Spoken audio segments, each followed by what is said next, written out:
வணக்கம். தடத்தின் இரவு நேர செய்திகளோடு இணைந்திருக்கிறீர்கள். விரிவான செய்திகளுக்கு செல்லும் முன் முதலில் தலைப்புச் செய்திகள். முட்டை மற்றும் கோழி இறைச்சி தொடர்பில் வெளியான செய்தி.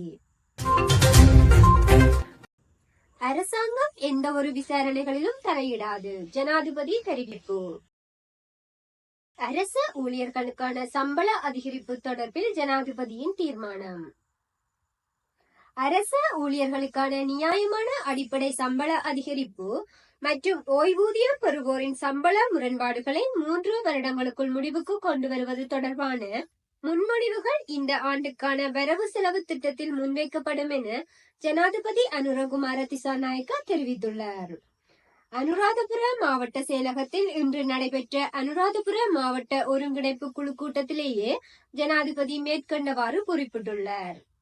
பொதுமக்கள் உரிமை என்ற வகையிலும் அரசு அதிகாரிகளின் பொறுப்பு என்ற வகையிலும் அரசு சேவையை பலப்படுத்த நடவடிக்கை எடுப்பதாகவும் அவர் மேலும் தெரிவித்துள்ளார்.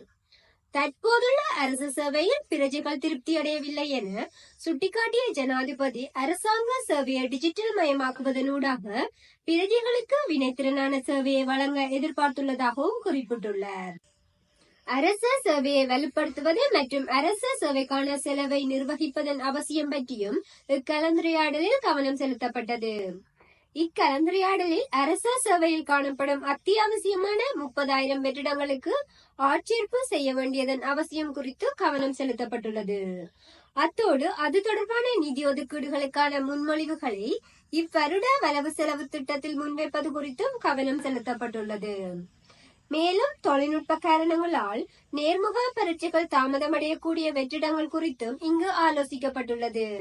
ஒருங்கிணைந்த அரசு சேவை மூலம் மனிதவளத்தை சரியான முறையில் முகாமைத்துவம் செய்வது குறித்தும் கவனம் செலுத்தப்பட்டுள்ளது. இலங்கை ஜனாதிபதி அனுரகுமார திசாநாயக்க எந்தவொரு விசாரணைகளிலும் அரசாங்கம் தலையிடாது என தெரிவித்துள்ளார். விசாரணைகளை மேற்கொள்பவர்களை பலப்படுத்துவதற்கான நடவடிக்கைகள் மட்டுமே எடுக்கப்படும் எனவும் அவர் மேலும் தெரிவித்தார்.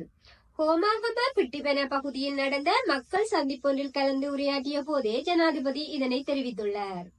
கடந்த 9 வருடங்களாக மறைக்கப்பட்டிருந்த கோப்புகள் தற்போது திறக்கப்பட்டு சட்ட நடவடிக்கைகள் எடுக்கப்பட்டு வருவதாகவும் அரசாங்கம் எந்த ஒரு நபர்களையோ அல்லது வழக்குகளையோ தெரிவு செய்வதில்லை எனவும் அவர் தெரிவித்துள்ளார். விசாரணைகளை உரிய வகையில் முன்னெடுக்குமாறு சட்ட அமலாக்க நிறுவனங்களுக்கு ஆலோசனை வழங்கும். ஆனால் அரசாங்கம் எந்த ஒரு விசாரணைகளிலும் தலையிடாது எனவும் அவர் சுட்டிக்காட்டியுள்ளார். மேலும் இன்னும் ஓரிரு வாரங்களில் உள்நாட்டு சந்தையில் நிர்ணய விலைக்கு புறம்பாக அரிசி விற்பனை செய்யும் செயற்பாடு முற்றாக ஒழிக்கப்படும் எனவும் இதை உடனடியாக செய்ய முயன்றால் பாரிய நெருக்கடி ஏற்படக்கூடும் எனவும் தெரிவித்துள்ளார். இலங்கையின் தேவைகளுக்கேற்ப முட்டை மற்றும் கோழி உற்பத்தி அதிகரிப்பதற்கான நடவடிக்கைகள் எடுக்கப்பட்டுள்ளதாக இலங்கை கால்நடை உற்பத்தியாளர்கள் சங்க தலைவர் அஜித் குணசேகர தெரிவித்தார். இதன் விளைவாக நுகர்வோர் நியாயமான விலையில் முட்டை மற்றும் கோழி இறைச்சிகளை பெற முடியும் எனவும் அவர் தெரிவித்துள்ளார்.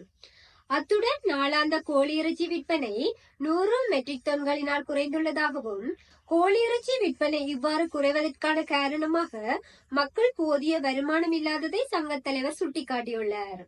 மேலும் கோழி இறைச்சிக்கான தேவை குறைந்ததனால் உறைந்த கோழி விலை கிலோ 800 ரூபாவாக குறைவடைந்ததுடன் முட்டையின் விலை 30 தொடக்கம் 33 வரை குறைந்துள்ளதாகவும் அவர் மேலும் தெரிவித்துள்ளார். இது போன்ற செய்திகளை தெரிந்து கொள்ள தடம் நியூஸ் சேனலை சப்ஸ்கிரைப் செய்து அருகில் உள்ள பெல் பட்டனை கிளிக் செய்யுங்கள். மேலும் இது போன்ற செய்திகளை உடனுக்குடன் தெரிந்து கொள்ள தடம் fm.com என்ற இணையதளத்தின் வாயிலாகவும் எங்களுடன் இணைந்து கொள்ளுங்கள்.